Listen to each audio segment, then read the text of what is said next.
guess I just want to speak for a moment on, to me, the difference between Southern conservatism against the Northeast up here and stuff like that. To me, Southern conservatism, at the very base of it, when you remove the veneer, the lacquer, or whatever, the paint, it's based around gay bashing. It's based around this.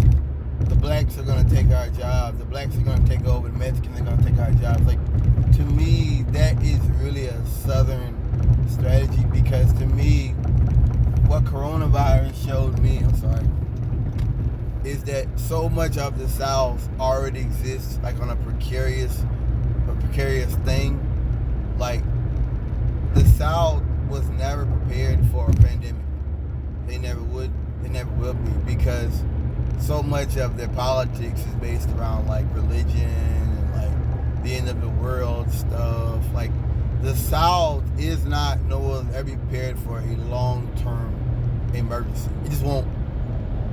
You have too many people who are suspicious of the government. Not the wrong men suspicious of government, but there's a limit. There's too many people who are like that. There's too much of the, hey, they're come take our guns and all this stuff.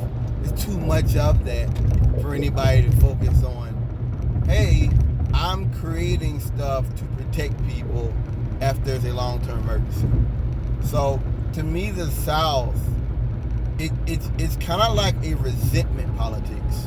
At the very base, it's resentment. It's a resentment about a lot of things. And that's what we're seeing with the violence and the militias, is that we legalized gay marriage and we did this and we did that.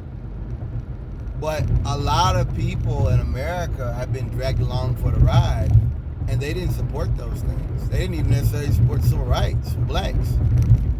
They didn't. And we just believe it. I mean, it is what it is. Trump brought it to the surface, but it already existed. This rage, this deep, anger and animus and rage in regards to the others, and ideologies and religions that we don't understand. And they want to change things. They want to make our kids gay. See, so much of, like, QAnon and what Trump says, I used to look at InfoWars, so much of it makes sense to me. I mean, I get it. I understand it. I understand the propaganda is what I'm saying, because I was there. I lived in that world of, like, all I want to hear is when I get up in the morning is Alex Jones talking about. Anytime something happens, I want to see him conceptualize. The news. But it's, like I said, it's all about resentment, and it's all about rage and anger and frustration, and I guess that's kind of why Trump can get away with doing things without putting forward any kind of significant policy. That's how he gets away with it. That's how he gets away with it. Very simple, very plain. So,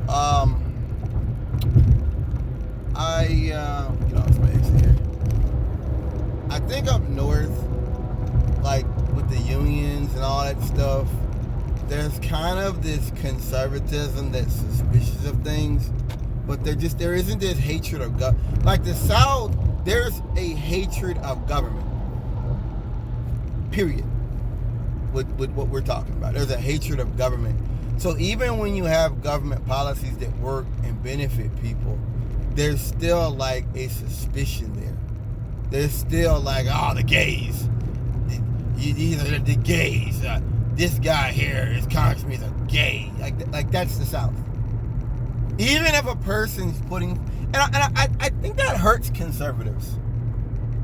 Like I think that hurts them, because if I have a gay man, say I was gay, and I come up with policies and things that help a lot of people,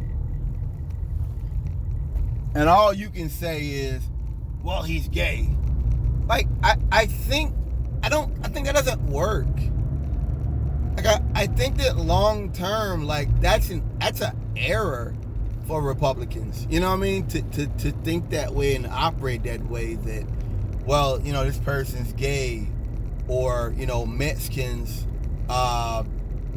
can't be trusted because they're gonna rule for Mexicans. Like I just believe that for conservatives, that is one of the biggest errors as far as like long-term politics is that. But I get it, because like that's all they've got. That's all they really have is like this white male aggrievement that like they're taking over, and I can't even say this, I can't even say that, I can't be a man. Like, so much of what they do is based upon that white male aggrievement. They need that to survive.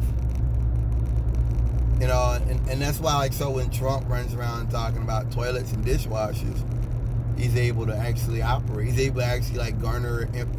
That's a part of that. That was the police behind me. I was going so slow. Dude had this day green day glow jacket on. I thought it was a cop. Yeah, man. That's how he's able to do that. Run around and have rallies talking about dishwashers and water saving toilets for 20 minutes, and people will clap for it. Like, dude, when I got my apartment, I went out and bought a water saving shower head. That's what I fucking wanted. Like, you can run around here and play this crack of bullshit to the boomers who live out in caveman land, but a lot of people want stuff that saves money. Period. So I mean, like, I'm not even gonna play that game because it's so stupid.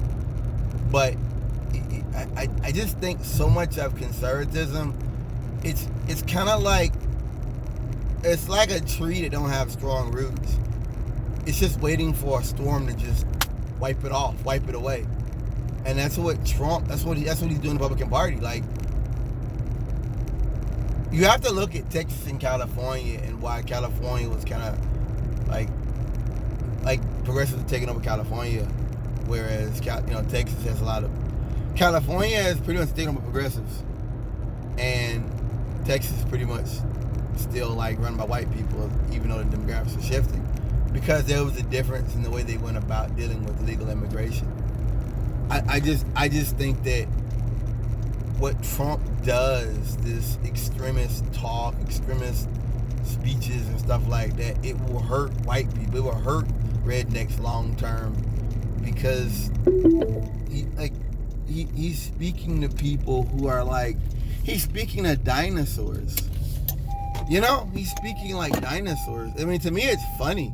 I laugh at this stuff because it's so ridiculous. Like I said, if Trump talked about this stuff back in maybe the 80s or the 90s, maybe that would work. But in 2020, to be talking about water saving dishwashers and stuff like that, like, that's not gonna work, bro. And even if the federal government, like got rid of all energy saving stuff tomorrow, there's still a demand for that. Like, I get it with conservatives that they want to do anything they can to like make mockery of like climate change, and they want to make mockery of like anything that to do with saving the earth. I get it. Like, I understand it, that for them it isn't about science. It's about that, oh, you're a tree hugger. You're a liberal lefty. You gay. I get it, but I think long term that won't work. That won't work. I just, you know what I mean? Like, I get it. It's like they want to destroy the country. They want to get every natural resource and just fucking get rid of all regulations on the environment. I get it. But I just think that what Trump does, what Republicans allow him to do, it hurts them. It hurts them long term in a way that no Democrat could. It's like you're harming yourself. You're harming yourself, and in harming yourself, you're doing more harm than someone else could. Just I don't know. Peace out.